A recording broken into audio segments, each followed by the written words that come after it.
மே 1 தொழிலாளர் தினம். சிந்தாபாத்.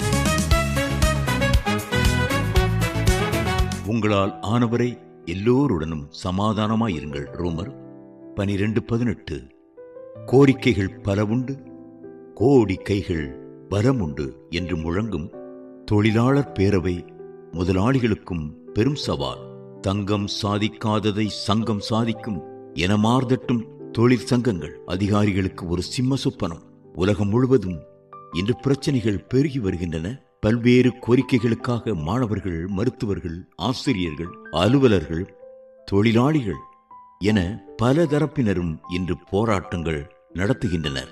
இவற்றில் சில கல்லெறிதல் மற்றும் காவலரின் தடியடையில் முடிவடைகின்றன. இவ்வித போராட்டங்களில் கடவுளின் பிள்ளைகள் கலந்து கொள்ளலாமா என்பது கவனிக்க வேண்டியதொரு காரியம். இந்த கேள்விக்கு ஆம், இல்லை என எளிதாக பதில் சொல்லிவிட முடியாது. அக்காலத்திலெல்லாம் ஒருவேளை இவ்வித போராட்டங்கள் இருந்திருக்காது. எனவேதான் திருமறையில் இதற்கு நேரடியான பதில் இல்லை. எனினும் நமது வாழ்க்கைக்கும் நடத்தைக்கும் போதுமான தத்துவங்கள் திருமறையில் உண்டு என்று நான் நம்புகிறேன். கீழ்காணும் திருவசனங்களை பாருங்கள்.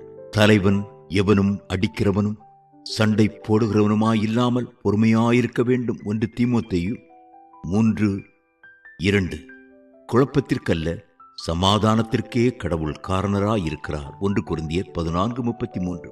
நீங்கள் மனிதருடைய எல்லா சட்டங்களுக்கும் கடவுளுக்காய் கீழ்ப்படியுங்கள். நீங்கள் நன்மை செய்வதால் புத்தியற்ற மனிதருடைய அறியாமையை அடக்குவது கடவுளின் நோக்கமாய் உள்ளது. 1 பேதுரு 2:13. திருமறையின் இவ்வித வசனங்கள் ஒருபோதும் நியாயமான காரணத்திற்காக கூட வன்முறை செயல்களை அனுமதிப்பதில்லை. தலைவர்கள், அதிகாரிகள் பிடிவாதமாகவும் நியாயமில்லாமலும் நடந்து கொள்ளும் போது தங்கள் பிரச்சனைகளையும் நியாயமான கோரிக்கைகளையும் பொதுமக்களுக்கு விளக்கி காட்ட நடத்தப்படும் போராட்டம் ஒன்றில் கலந்து கொள்வதை பாவம் என்று சொல்ல முடியாது.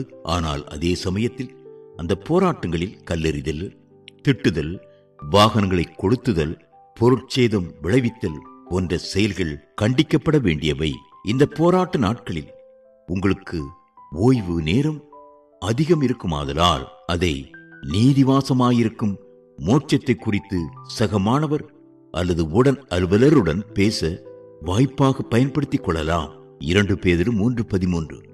உடன் அலுவலரின் பகைமையை சம்பாதிக்க கூடாது. அதே சமயம் கண்ணியமற்ற செயல்களிலும் ஈடுபடக்கூடாது. இதற்குரிய சமயோசித புத்தியை கடவுள் உங்களுக்கு தரட்டும். அதிகாரத்தில் இருப்பவர்களுக்காகவும் அதிகாரத்தின் கீழ் இருப்பவர்களுக்காகவும் இறைவேண்டல் செய்யும்படி திருமறை நமக்கு போதிக்கிறது. 1 தீமோத்தேயு 2:1-4.